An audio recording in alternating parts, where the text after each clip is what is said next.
wasaaradda caafimaadka xukuumadda federaalka Soomaaliya oo ka gudoontay qalab caafimaad hay'adda USAID oo qayb ka noqonaya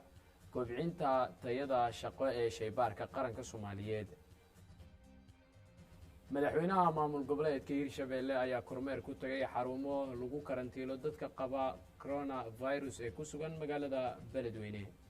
dowladaha Ruushka iyo Ciraaq ayaa ka wada hadlaya qiimaha saliidda iyo waliba nabadgelyada wadamada Ciraaq iyo Syria.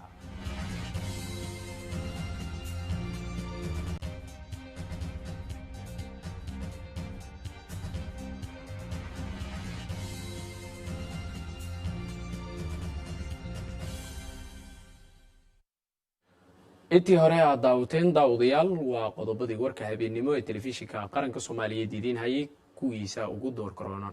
haatan ku soo dhawaada warkii oo dhameystiran oo idin la socodsiiyay anigoo Cabbaas Maxamed Nuur ah. wasaaradda caafimaadka xukuumadda federaalka Soomaaliya ayaa ka gudoontay hay'adda USAID agab caafimaad oo loogu talagalay inuu qayb ka noqdo shaqada tayada waliba iyo kobcinta shaybaarka qaranka Soomaaliyeed. Abduqaadir Yuusuf Irshaad ayaa faahfaahinaya. agabkan uu isugu jira qalab xafiiseed iyo mishiino ay maanta la wareegtay wasaaradda caafimaadka ee xukuumadda Soomaaliya ayaa qayb ka ah mashaariicda TIS+ ee hay'adda USAID ee Mareykanka ay ugu talagashay xoojinta shaqada uu hayo bulshada Soomaaliyeed shaybaarka qaranka iyo doorka uu ku leeyahay baaritaanka COVID-19 oo saameyn weyn ku yeeshay dalka. munaasabadda agabkaasi lagu wareejinayo oo ka dhacday xarunta shaybaarka qaranka ayaa waxaa goobjoog ka ah wasiir ku-xigeenka wasaaradda caafimaadka ee xukuumadda Soomaaliya iyo howlwadeennada wasaaradda. Mukhtaar Yuusuf oo ka mid ah mas'uuliyiinta hay'adda TIS+ USAID ee Mareykanka ayaa faahfaahin ka bixiyay waxyaabaha uu ka kooban yahay agabkan ay maanta ku wareejiyeen wasaaradda caafimaadka ee xukuumadda Soomaaliya. shaybaadhada dalka ee COVID-19 ee mashruuca TIS+ soo ka duulay baaqaasi waxa uu maanta ku wareejinayaa shaybaarka iyo wasaaradda dhammaan agabkii u baahnaa inuu u shaqeeyo shaybaarku hadday tahay kii staafku u baahnaa iyo haddii ay tahay adeega bulshada kale ee imanaysa shaybaarka si loo tastigaleeyo xanuunka COVID-19. runtii aad baan ugu faraxsannahay inaan maanta ku wareejino annagoo markii koowaad aanay ahayn oo markasta wasaaradda iyo xukuumadda dowladda federaalka oo kala shaqaynaynaa sidii lagula tacaali lahaa ka hortagga xanuunkan iyo xakamayntiisaba. wasiir ku-xigeenka wasaaradda caafimaadka ee dowladda Soomaaliya Maxamed Saciid Cabdullaahi ayaa dhankiisa ka hadlay agabka maanta lagu wareejiyay wasaaradda iyo muhiimadda uu leeyahay habsami u socodka howlaha shaqo ee shaybaarka qaranka isagoo uga mahadceliyay hay'adda USAID taageerada ay la garab taagan tahay ummadda Soomaaliyeed. run ahaantii waxaa muuqata ma ahan markii ugu horreysay oo ay qalab keenaan hay'addan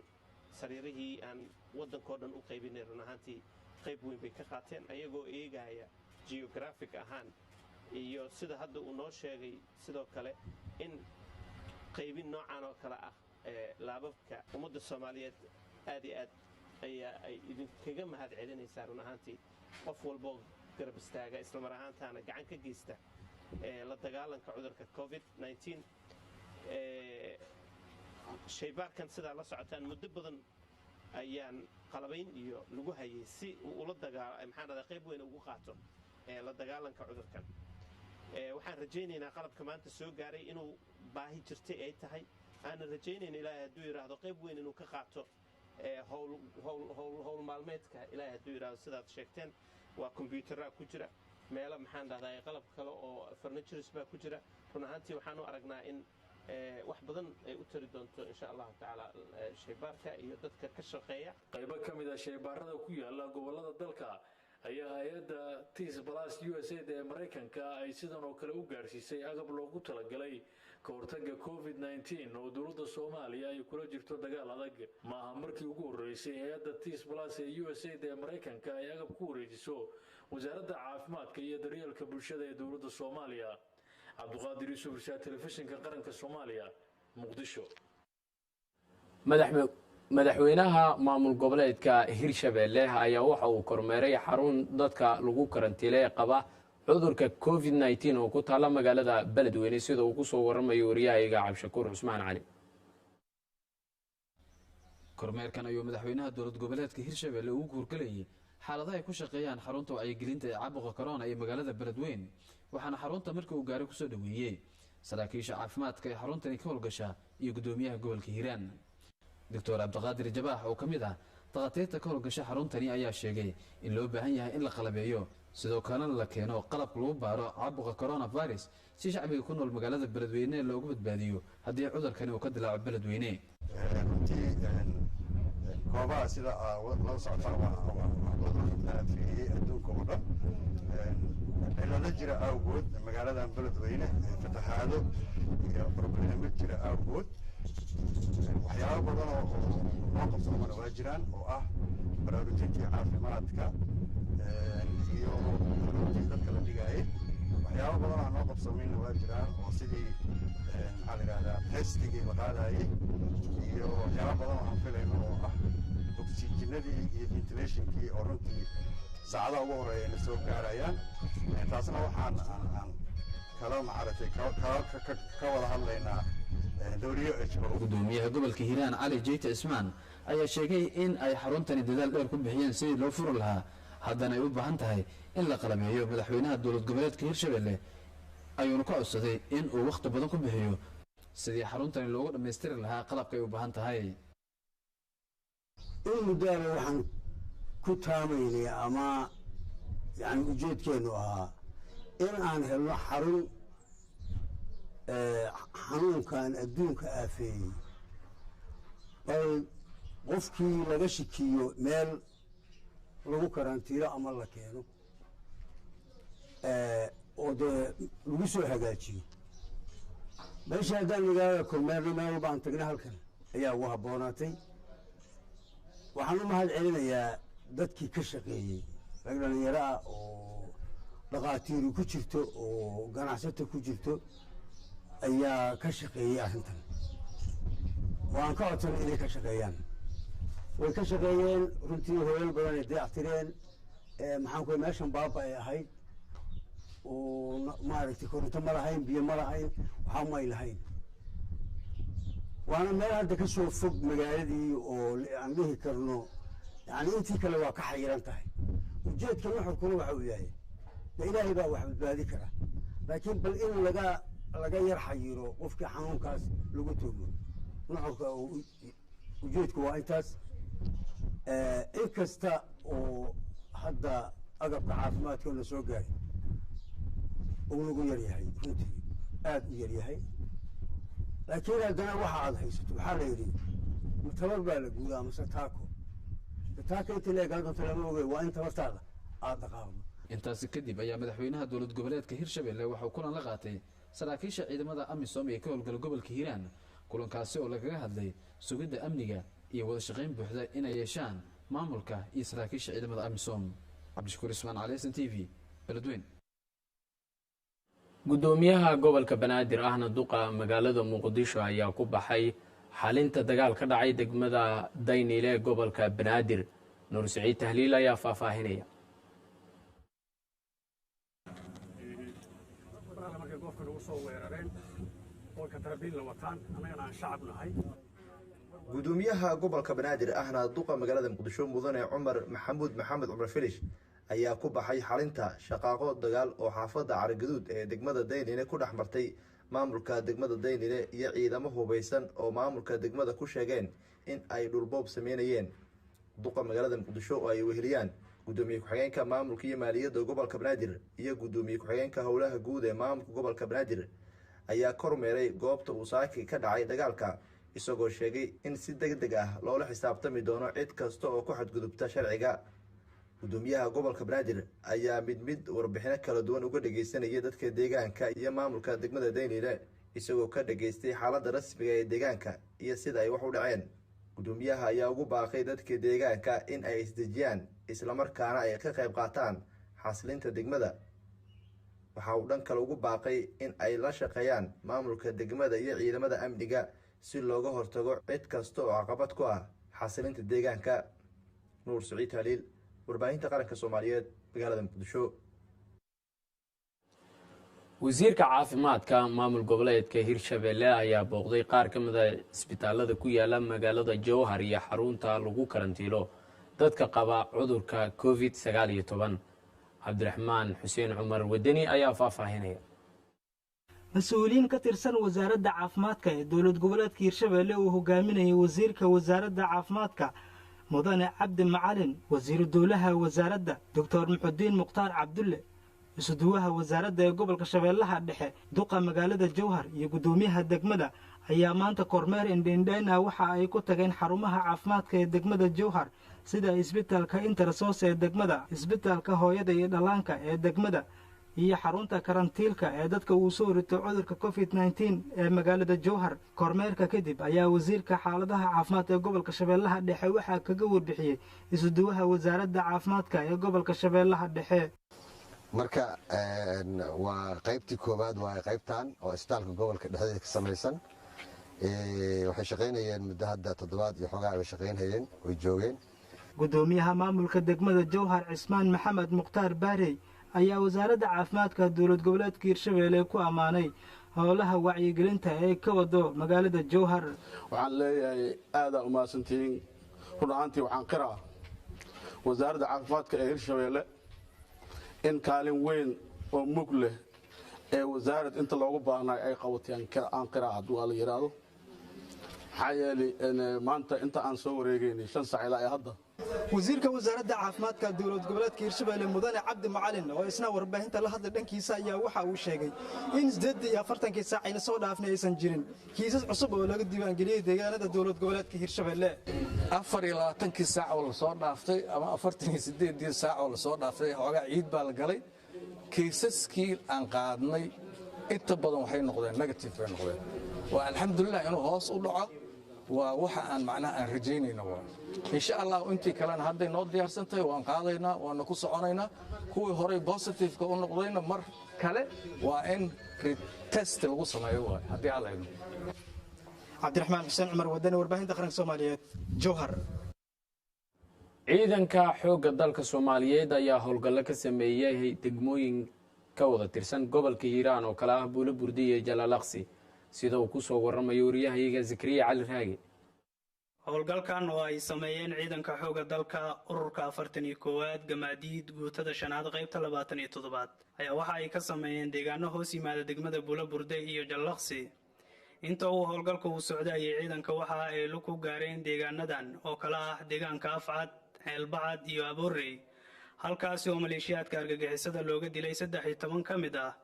sidoo kale tana looga gubay gaari lagana soo qaaday raashin laptop iyo boosasha ay ka carareen Abuurey ayagoona la soo burburiyay fariisimihii ay dadka shacabka ay ku dhibaateynayeen waxaana howlgalka hogaaminaya taliyaha ururka Dhamme Cabduqaadir Cali Nuur isagoona ka warbixiyay howlgalka ay maanta ay qaadeen alxamdulillah ilaahay ma hadle oo maanta nagu guuleeyay howlgal saf balaaran ah ciidanka xoogga dalka Soomaaliyeed ciidanka dhulka gaar ahaan qaybta 27aad ee xoogga dalka Soomaaliyeed ciidanka dhulka maanta howlgal uu qaaday ku guuleystay maanta nimankii nabadiidka ahaa lagu dagaalamay Afcad Elbacad iyo Abuurey Afcad waxaa loogu dilay 13 nimankaas nabadiidka ah dhaawacooda iyo dhimashadoodaba sidaas darteed labadaas tuulooyinka hoostaga Jalaalaqsi iyo Buulo Burdi Abuurey waxaan ka soo qabanay hantidaana aragtaan oo ummadda Soomaaliyeed ku dhici jireen ku baadi jireen sidaas darteed waxaan soo qabanay badarkaani sidoo kale meeshii waa iskaga carareen nimankii nabadiidka ahaa markay iskaga carareen ka bacdina waxaan ka soo burburinay meelihii talisyadooda ahaa sidoo kale tan waxaan ku soo gubnay gaari oo ay lahaayeen oo meesha yaalay sidoo kale tan waxaan ka soo qaadnay badarkii meesha yaalay Zakariya Cali Raagi warbaahinta qaranka Buulo Burdi maamul goboleedka Jubbaland ayaa waxa ay xayiraad ku soo rogeen gaadiidka dadweynuhu ay isticmaalaan cabsi laga qabo cudurka coronavirus awgeed aadan maxamed salaad aadan Kismaayo wakiil wareedka warbaahinta qaranka ee magaaladaasi ayaa si aan baqaadaya warkan si loo badbaadiyo shacabka ku dhaqan magaalada Kismaayo waxaa maanta laanta traafikada ee ilaalinta wadooyinka Jubbaland ay gabi ahaanba joojisay isu socodkii gaadiidka BLka ee magaalada Kismaayo ka dhex shaqeyn jiray kuwaasi oo u hoggaansami waayey in ay markaasi qaataan dadka gafurxirka iyo sidoo kale agabyada kale ee laga maarmaanka u ah si looga hortago cudurka coronavirus kaas oo waayadii u dambaysay saameyn xooggan ku yeeshay magaalada Kismaayo.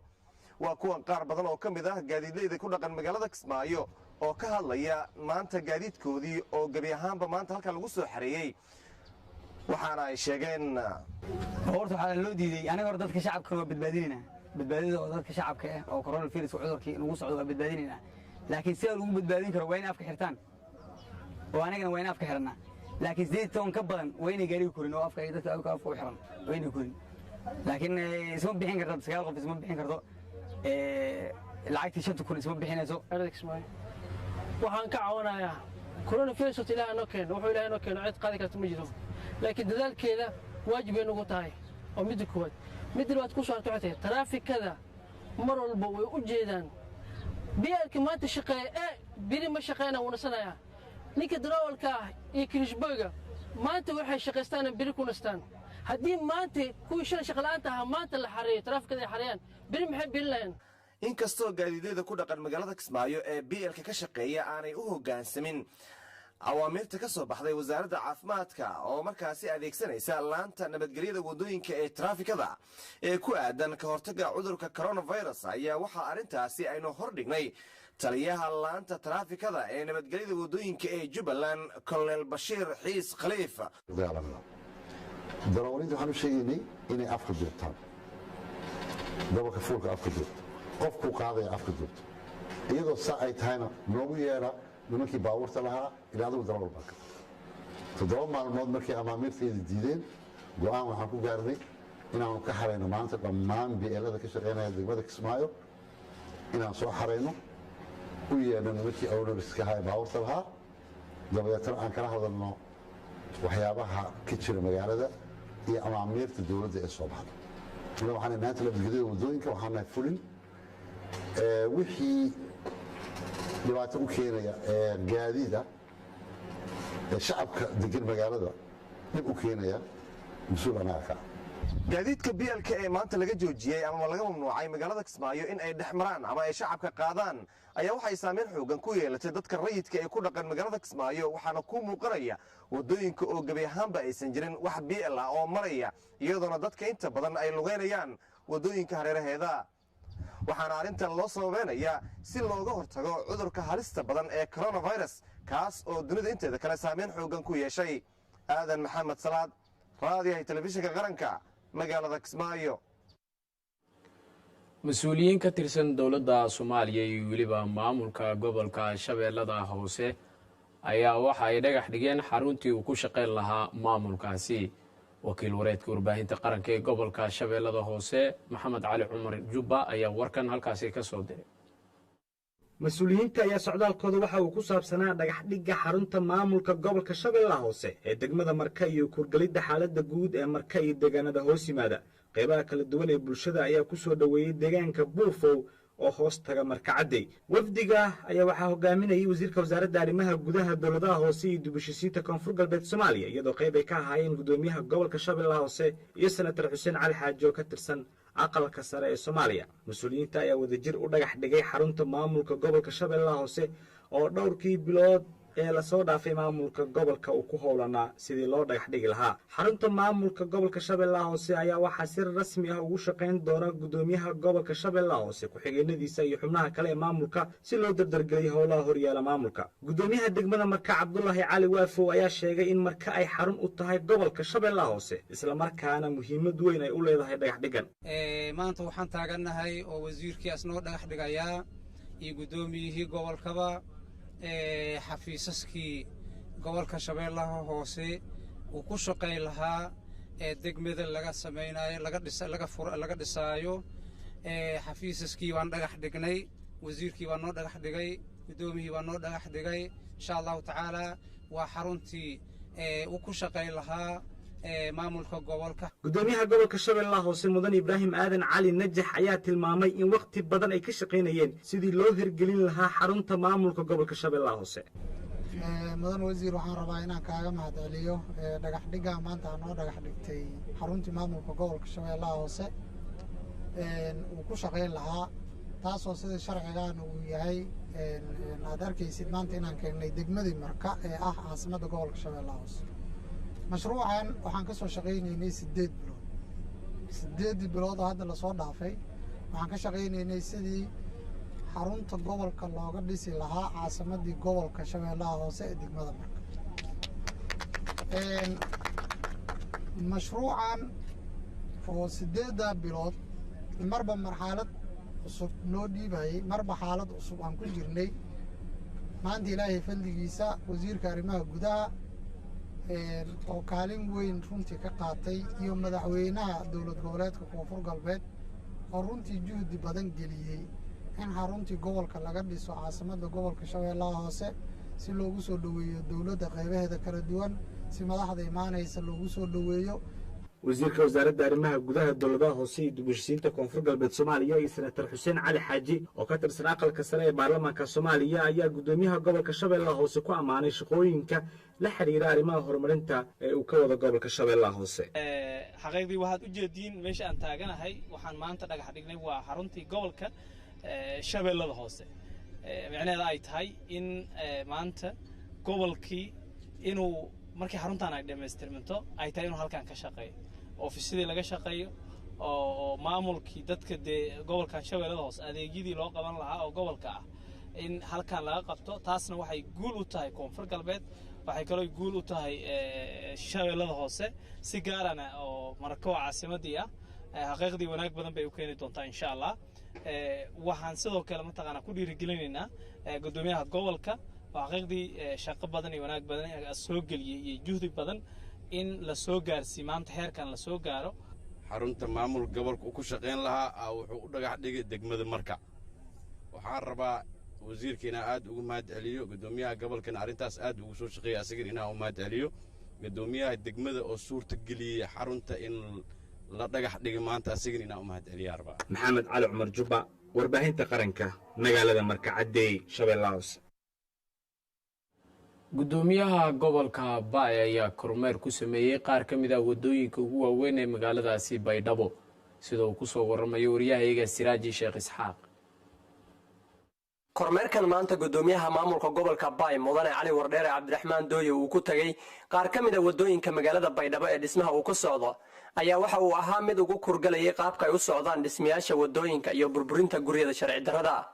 qaar ka mid a waddooyinka dhex mara xaafadda horseed oo ka mid ah xaafadaha ku yaala magaalada baydhabo oo dhismo xowli uu ka socdo ayuu kormeeray guddoomiye cali wardheere cabdiraxmaan dooyow waddooyinkaasina waxaa ka socday burburinta guryada sharci darrada ee laga hareer dhisay waddooyinka iyadoona la saarayay dhagaxa loo yaqaano kabalistoonka waxaana halkaasi ka muuqday horumar aad u fara badan iyo bilici hor leh oo magaalada baydhabo ay yeelanayso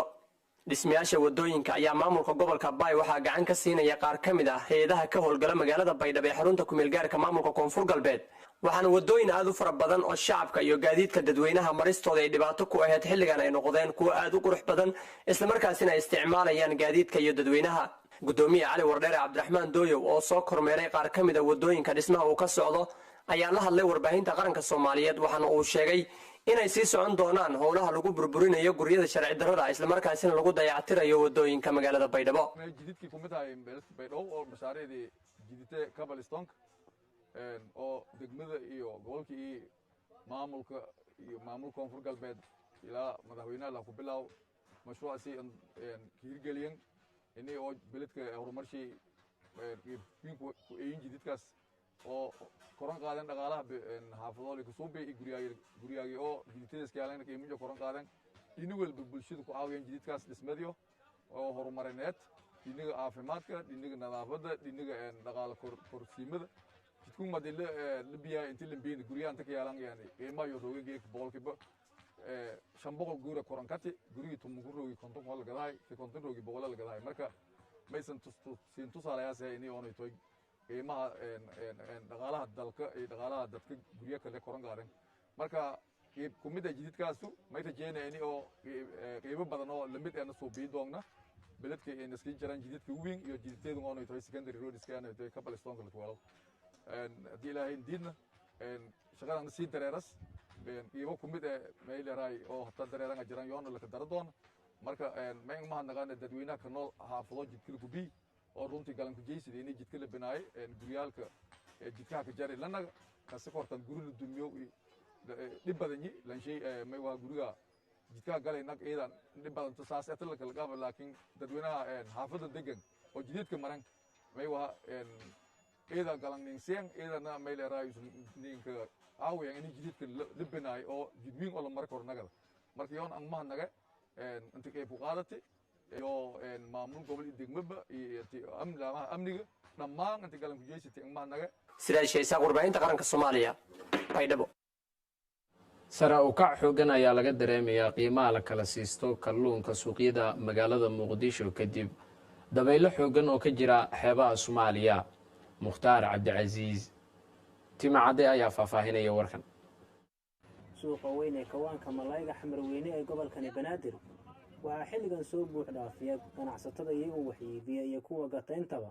waxaa ka jira malaayiri suuqan lagu iibiyo kalluunka taasi oo sababtay inay kor u kacdo qiimaha la kala siisto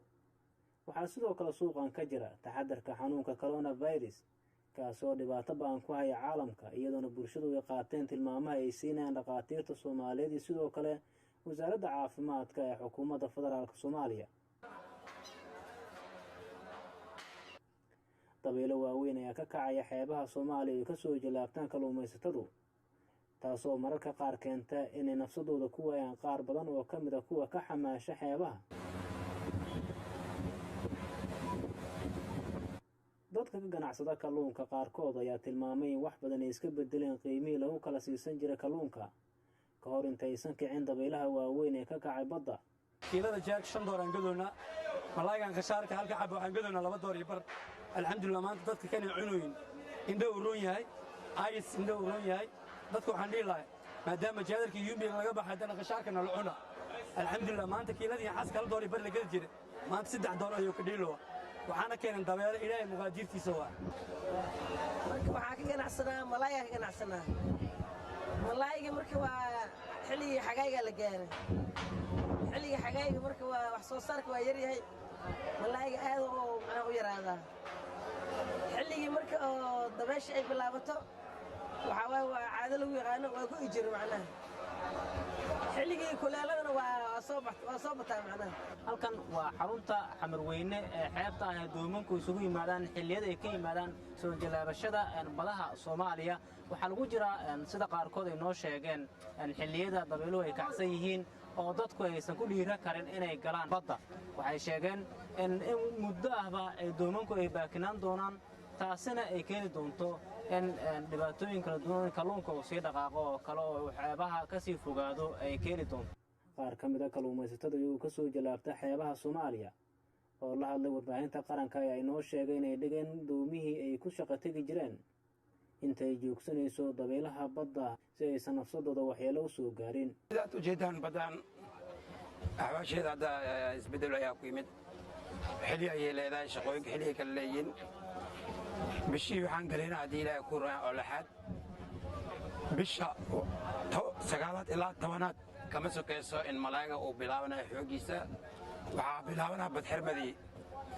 marka qiimaha ayaa isbeddel ku imaanaa la gado sida yuumbiga oo kale hadda $10 hataa in la gado $8 waxaa uu sabab cimilada oo isbeddelayso jabiga oo badda xumaanayo ayadoo cimilada aad u fiicnada dad lagu waan jiray bad doon iyo dadkiisba la isla waanayay oo dhowr qof ku maqan hadda qaarna meedkooda leel qaarna ay maqan layahay ilaa hadda dadka u soo dukaamaysiga suuqan waxay isugu jiraan mas'uuliyiin dawladeed iyo dad rayid ah waana suuq loo wada siman yahay khayraadka waddankeena ilaahay ha noo badiyo khayraad aad u fiican ayuu waddanka leeyahay waxaa looga maarmay waxyaalo badan oo maaragtay la isticmaali jiray sida cuntada aan fareyshka ahayn oo gasacyada ku jirta waxaa looga maarmay hilbaha cunidiisa oo maaragtay tankeeda maaragtay gaarsiiyey malaayga inuu soo gaarsiiyo annaga waxaan ku dhalanay xeeb waxaan aad u isticmaalnaa malaayga bulshada oo dhanna waxay barteen malaayga waxaana fahansiinaynaa inta aan cuni jirin in la cuno malaayga qiimaha shidaalka Soomaaliya oo labadii bil ee la soo dhaafay ahaa mid hoos u dhacay ayaa xilligani ku laabtay qiimihiisii hore xilli caalamku ay khafiifinayaan xayiraadda saaran cudurka safmarka ee COVID-19 wariyahayaga maxamed muuse tarsan ayaa si ambaqaadaya warkan.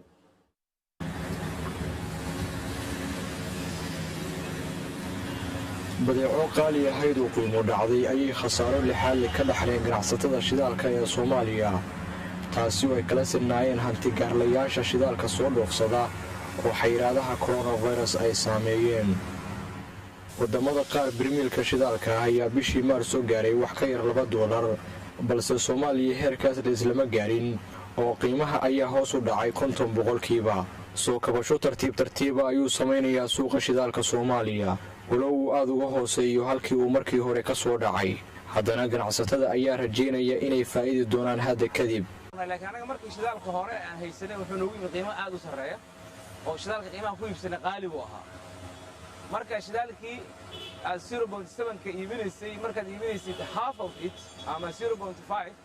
waa fahmi kartaa wax ka hoose waa fahmi kartaa shidaalkaad iibsanaysay qiimaha badan kugu fadhiya ayaad iibinaysaa. marka shidaalkaas qasaar noogu fadhiya. laakiin muddo kadib markii shidaalku hoos u dhacay shidaalkii la iibsado kale waxaa moodaa inay sicil celin kartaa. laakiin shidaalka hore noo yaalay anaga ee qiimaha badan ku fadhiyay qiimo hoosaan iibinay taas waa qasaara noogu fadhiya. qiimo markii hore uu jiray horta xogaa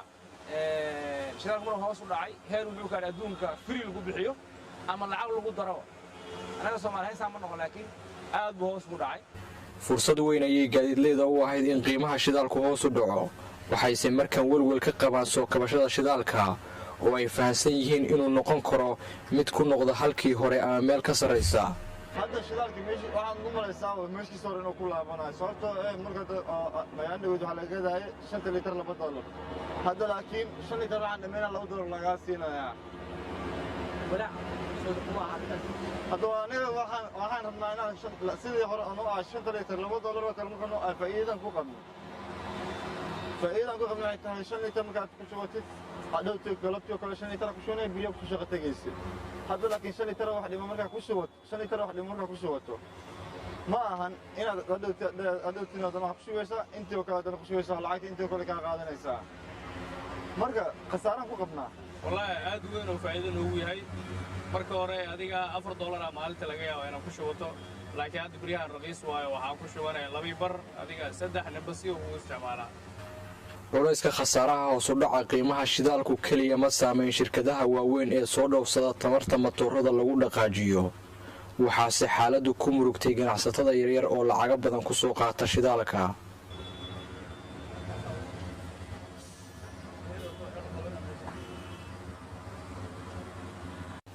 caalamkoo idil waxaa hoos u dhacay isticmaalka shidaalka kala bar adeegsigii hore kadib markii dowladuhu guryaha ay ku celiyeen dad ku dhow 3 bilyan. hoos u dhacii ugu weynaa muddo 20 sano ah ayuu coronavirus ku riday qiimaha shidaalka adduunyada. maxamed muuse tarsan, warbaahinta qaranka, Muqdisho. halka warkaasi aad kala socotaan daawadayaal waa warbaahinta qaranka xarunta dhexe ee magaalada Muqdisho ku leeyahay telefishinka qaranka. iminkana akhbaaraadka dibadda. dowladaha Ruushka iyo Ciraaq ayaa waxay ka wada hadlayaan qiimaha saliidda iyo weliba xaaladda nabadgelyo ee wadamada Ciraaq iyo Syria. madaxweynaha dowladda Ruushka Vladimir Putin iyo ra'iisul wasaaraha Ciraaq Mustafa al-Kadimi ayaa ka wada hadlay qiimaha saliidda suuqyada adduunka iyo weliba xaaladaha ammaan ee Ciraaq iyo Syria. bayaan ay soo saartay dowladda Ciraaq ayaa lagu sheegay in Putin iyo al-Kadimi ay wada yeesheen kulan ku dhex maray khadka telefoonka ayna ka wada hadleen xoojinta xiriirka labada dal iyo xalinta xaaladaha gobolka bariga dhexe. sidoo kale waxay isla soo qaadeen hoos u dhaca ku yimid qiimaha saliidda cayriinka iyo weliba saameynta ay ku yeelatay dunida. qiimaha saliidda ayaa luumiyey oo hoos uga dhacay in ka badan kala bar qiimaha lagu ogaa bilihii ugu dambeeyey, taasoo ka dhalatay saameynta uu cudurka coronavirus ku reebay dunida oo dhan, islamarkaana ku carqaladeeyey waxyaabo waaweyn oo dhaqaalaha adduunku qayb ka yahay. guud ahaan daawadayaal warkii habeenimo idinkaga imaanayay telefishinka qaranka Soomaaliyeed xaruntiisa dhexe ee magaalada Muqdisho ku leeyahay ayaa intaasi ku dhan. warka waxaa idinla socodsiinaya anigoo Cabbaas Maxamed Nuur. warkan warka xigeentaan ku kulmi doono. nabadgelyo.